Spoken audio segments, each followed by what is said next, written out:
I think it's sometimes you want to leave things in the rearview mirror, and you can revisit them. You know, I think reunions are great for under the right circumstances if people get along and are happy. And I think that you start sacrificing happiness and sacrificing other things if you go digging old wounds.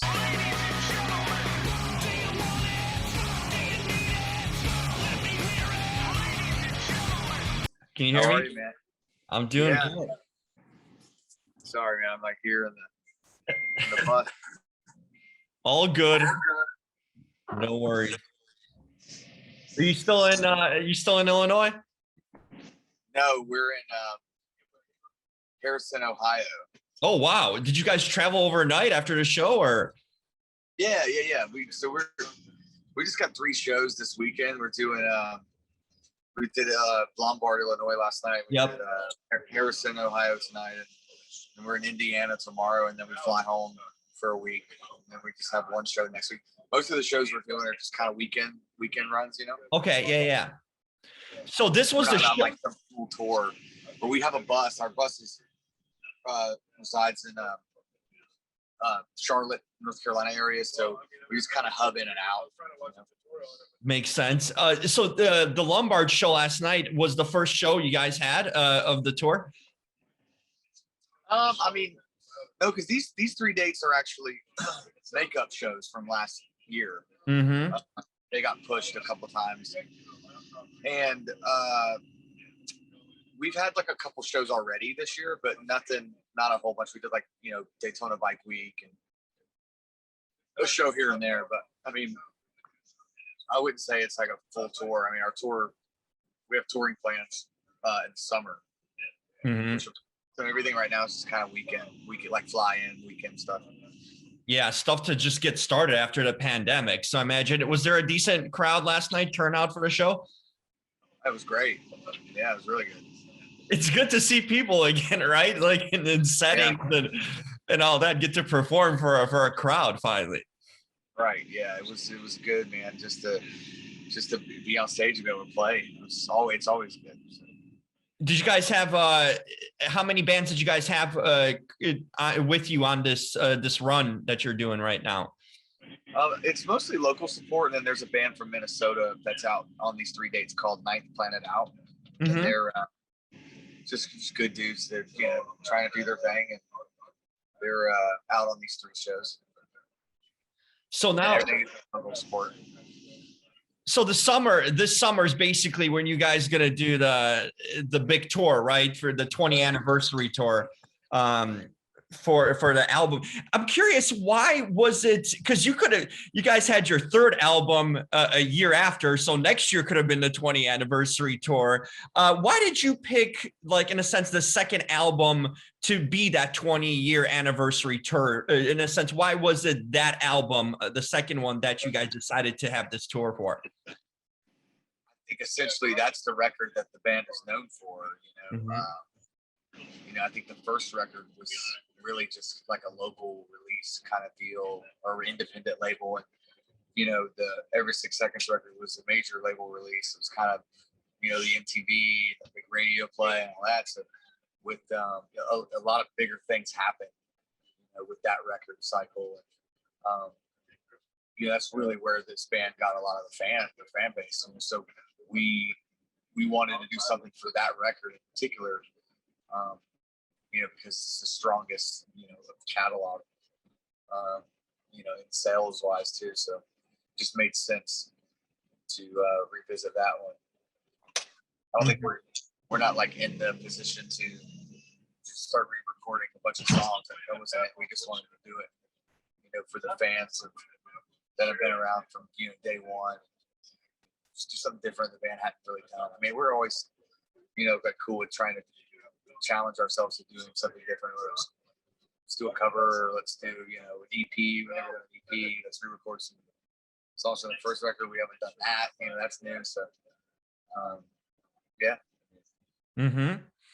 You know, the interesting, I'm one of those that grew up on your music. You know, I was a teenager when you guys kicked into gear, and really the early 2000s, that's when it was all about, you know, and it was just such a crazy era too, in a sense, because that's where I felt like the explosion, maybe since like the early 90s where you had the grunge kind of bands come up.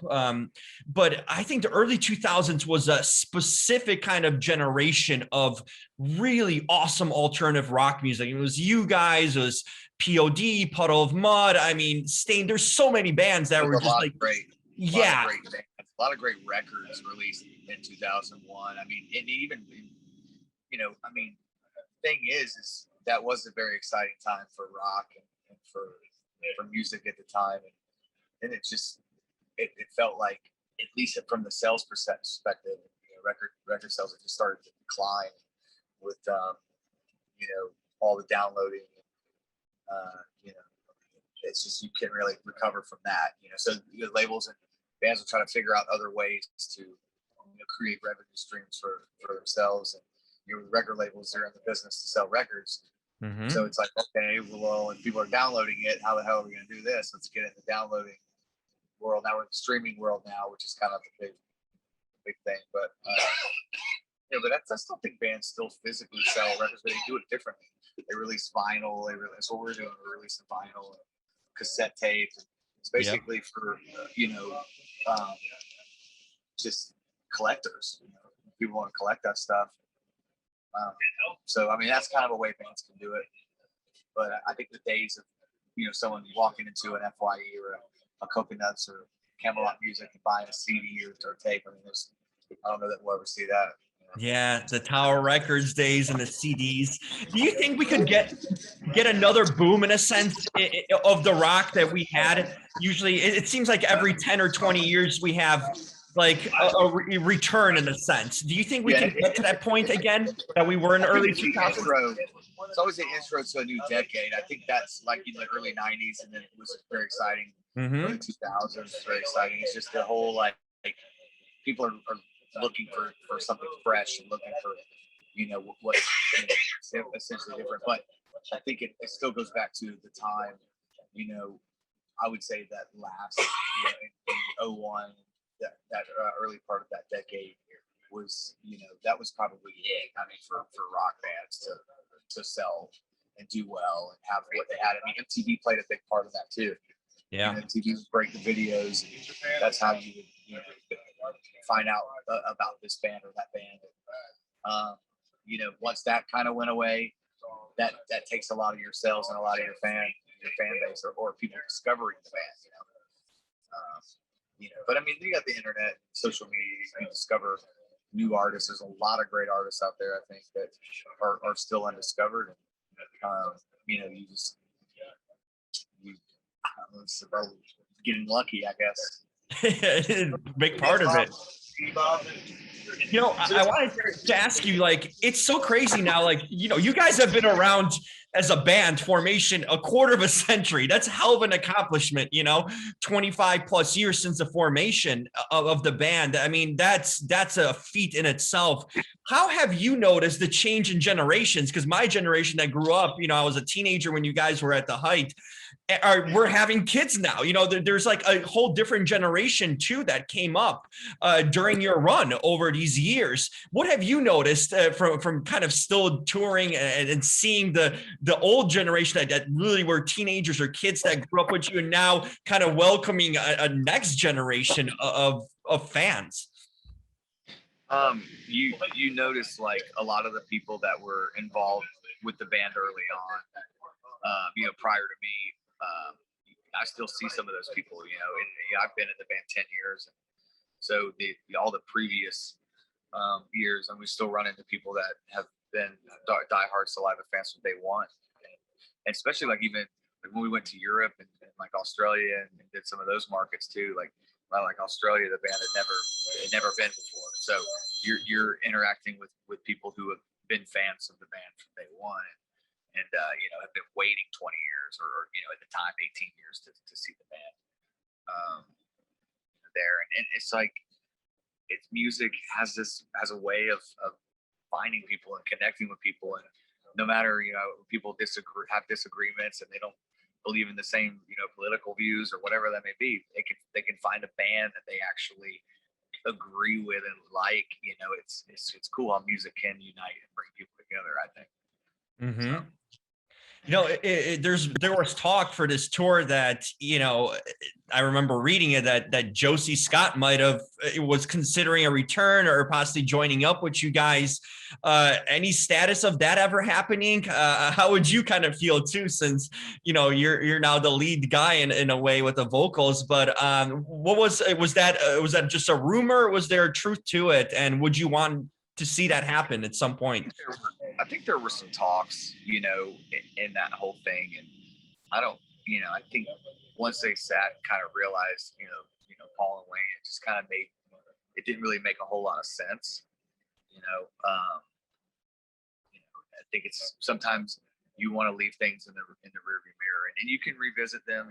I think reunions are great under the right circumstances if people get along and are happy, and I think that you start sacrificing happiness and sacrificing other things if you go digging as well. And I think it was just a lot of premature talk. I mean, I think he did some interviews, and he hadn't really actually even talked to these guys about that. He was kind of like kind of a pipe dream of, yeah, I'm gonna go put this band together. Here's my band. Everybody here, we'll be out, be in a town near you soon. And just, okay, well, we kind of have this thing going on, and that sounds great, but it has to make sense. And I just don't think they ever really ironed it out. It just never made sense.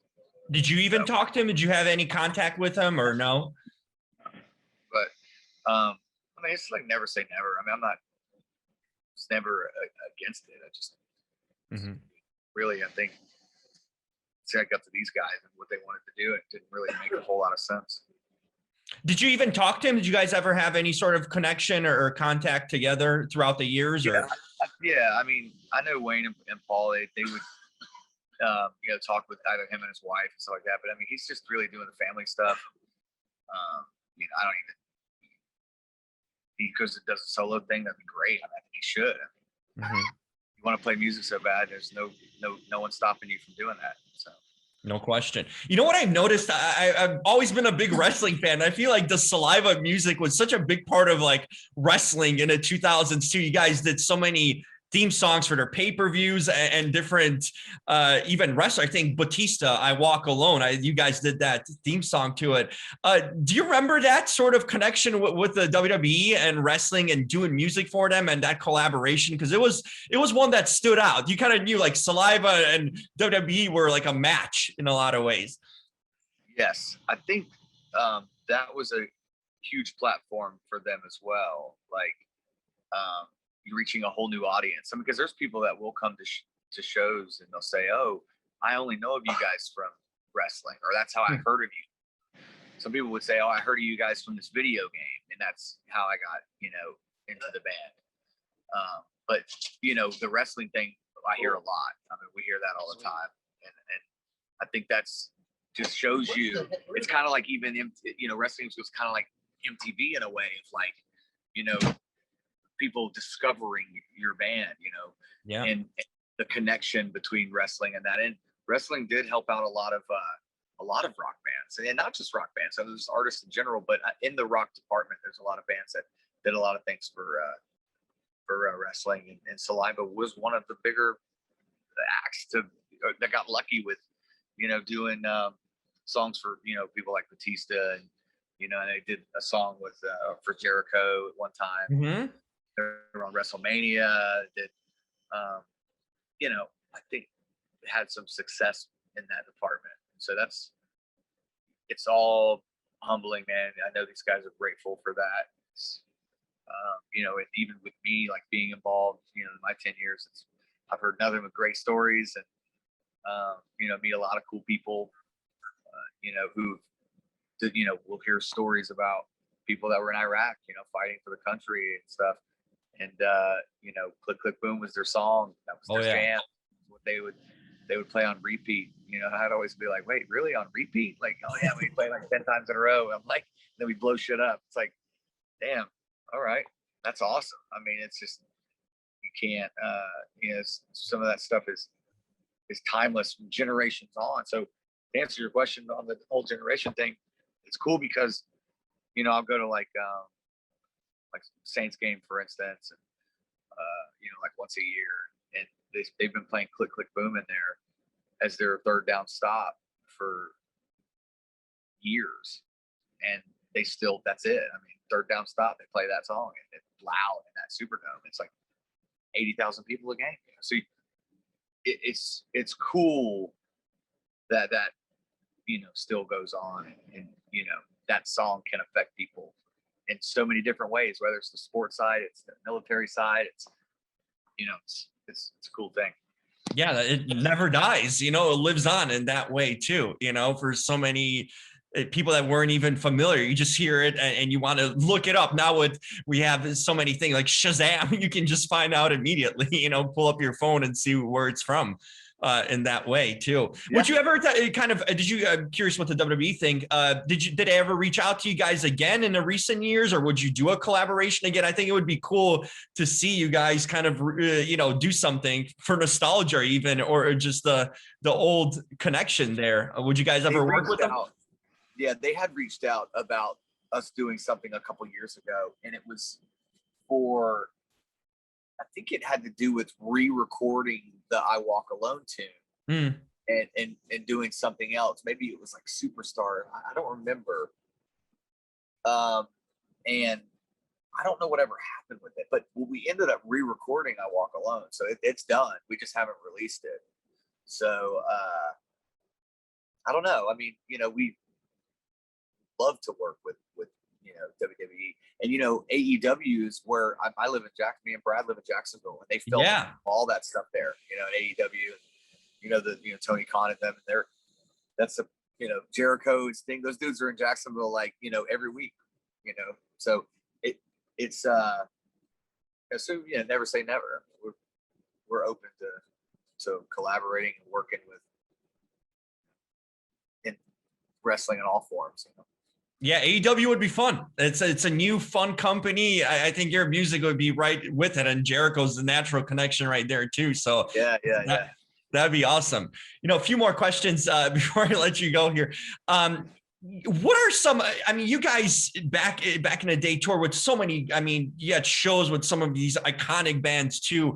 Any bands that you guys specifically really enjoyed working with, like there were maybe your favorites to go on tour with? Many would think there'd be some sort of competition between you and the other bands too at the day, but what was kind of the relationship like with bands like Puddle Mud and POD? Were you guys friendly, and was there any favorite groups that you guys like to chill with and hang out and work? The band would probably say the best tour they did. What would you say? Kiss Aerosmith? Probably. I'd say Kiss Aerosmith was probably, because that's like just legendary. Oh, man. yeah. I think that was like the last tour that Ace Frehley was on in like 2003 or something. I'd say a tour like that. I was not a part of that, but some of the tours that we've done, we've done some pretty cool things. We did a lot of headlining stuff, and festivals are always cool. We did a lot of dates with like Puddle of Mud. This band's done dates with that band for years, and when we toured with them a couple years ago, Wes was sober, and it was great, because he had a history of not being sober, and I think it was kind of like, you hate to see that happening, to somebody right in front of you, so it was good to see him actually performing 90-minute sets. Like he couldn't pull the guy off the stage, and it was cool to see that, and so did a lot of shows with them. Shared the stage with a lot of bands. Our bass player Brad was in Shinedown on the first 2 records. Yeah. So Brad, what would be your best tour that you did with Shinedown? Best tour, I'd probably have to say Rob Zombie, Godsmack, Shinedown. Rob Zombie, Godsmack, Shinedown opened on that tour. What was that? 05, 04? 06. 06. Yeah. What a lineup, man. Yeah. I personally, Shinedown's also in my top 5 favorite bands, along with you guys ever too. It's kind of crazy because they're kind of more of a Christian rock band, but the music still fits in a lot together. So it's awesome that you guys crossed over and have a member. Christian rock band. That's a first. I haven't heard that one. Man, I don't sort of like. Well, there's like Skillet, and Skillet's pretty Christian rock band in that way too. Yeah. But yeah, I would say, feel I would some say of you maybe guys were more lyrically- hardcore. Some of you like maybe Korn. lyrically, Brent tries to have like that universal message, maybe, or something. Yeah, The well, that's inspirational kind of stuff. I could see that. Yeah. yeah. I mean, maybe Christian was a little bit. There's specific Christian bands too. That's a little bit too PG for them. Contemporary, man. Contemporary. Yeah. Yeah, I guess the message thing is what I was trying to say versus, and the presentation, but a heck of a run in that ways. Where do you guys see yourself if you're going in the future? I mean, this band's been around for so long now, and you guys still, still putting out music, still going on tours. I mean, the songs are still never dying, but where do you kind of see it going potentially or want it to go to? Definitely Christian market. Yes, completely. Hey, no more swears. Hey, dude, nothing. If that equals sales, bro, sign me up. No, we're just gonna keep doing what we're doing, man. I think it's like you get to a point where these guys been doing it 20 years, and like we're in the 20th anniversary thing. It's like you're not promises. The fact that we're even still doing it is great, and it's cool that we're able to play music for people who still care about the band and care about the brand. And we're just like grateful for that. So we'll just keep doing what we're doing, and if you're always nothing's perfect, you're gonna hit bumps in the road, you're gonna have things happen, but as long as we keep our sanity and everything's good, I think we'll be we'll be doing this at least a few more years. Yeah. And, it's tough to keep the guys together. So for you guys to, every band has, people come in and out and changes throughout the years with them. But, you guys have been pretty consistent. I mean, you've been there for 10 years yourself. Is there it seems like you guys really enjoy just being together with the group that is Compromise right now. Is that a fair assessment? It works. It fits. And it's like Brad, I think it's been almost about 5 years now. And it's just kind of like, and he was in Shinedown, he was in Fuel. Like he's, kind of been around, the block and played with a bunch of bands and that were national level. And so we all understand it. We all get it. It's like, we're kind of the point where it's like, there's no point in drama. There's no point in all that. I mean, that was the previous 10 years before me was all drama. It was a lot of drama. And I think that's ultimately why this reunion didn't happen was, it's like, do you want to open up the old wounds and go back to all the drama and all the, this is how it's going to be. And that's what we've got a good thing here.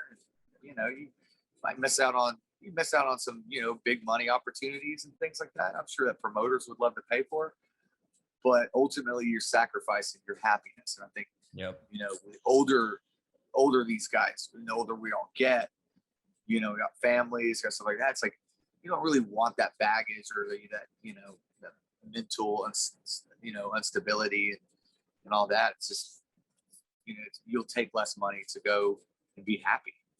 Yeah. And drama could break things apart, so why mess with something that's working and that's comfortable for everyone, at that point. Right. And finally wanted to ask you, most people wonder, what are the kind of the upsides? Obviously there's a lot of visual ones, and downsides of being in a rock star, being in a band like you guys, popular band. What are kind of the upsides of it and the downsides that you've experienced over the years? Sorry, but food's being delivered. Hold on. Well, you got to eat then. All right, man. Thanks, dude. Hey, man, that was quick. All right. Sorry, buddy. Ask the question again. Yeah, so I'm gonna wrap it up with this final question. The upside and downside of being a famous rock group like you guys have been. What are some things over the years that you've noticed? The in a sense, the highs of what you got to experience, and the lows also of being so popular and being a long-lasting rock band. I think you have to go through troubles. You have to go through hard times to figure it out, to realize. And it's not just being in a band. I mean, it's in life in general. I mean, we're all getting older, and you just, life throws you lemons, man. You gotta take them on the chin, throw them back, whatever. I think the biggest thing I've noticed is social media has just gotten really just negative. Everything is just so negative, and I always try to just stay out of it and and I don't mean that just particularly with my band. It's just with any band, anything. You know, guy gets, you know, drafted to a football team last night, and people just talk so much shit about it. It's like people just, I don't know, man. It's like there's that many people that unhappy with their lives. It's unreal. It's, you know, you know, want to be, you know, talk negative on others that are trying to do good things, and I think that's the you know, overcome that, you know, by shutting it out and staying focused and proving all the haters wrong. And I think that's, this band is kind of built on that, is, you know, having a lot of, you know, haters at one time or negative people or whatever. It's just like, dude, we're just gonna keep doing what we're gonna do, because there are these positive people. There's this one small percentage of haters, and we have a lot of, you know, more positive things going. We're gonna keep, you know, playing shows and you know, giving it all we got, and giving people a good rock show, and putting out music that we think it rocks and we think's cool. And you know, people you have a fucking choice, man. You know, you love it or hate it. That's it. Yeah. I mean, there's no in between. There doesn't have to be. You know, no question. I think that's well said. And so yeah, I mean, you've lived it all. You would know in that case, you know, and that's cool to hear. Yeah. Well, listen, man, I'm gonna let you eat. What's for lunch, by the way? Dude, Firehouse subs. We're in Harrison, Ohio, which is about 20 miles from Cincinnati, but it's like a smaller town.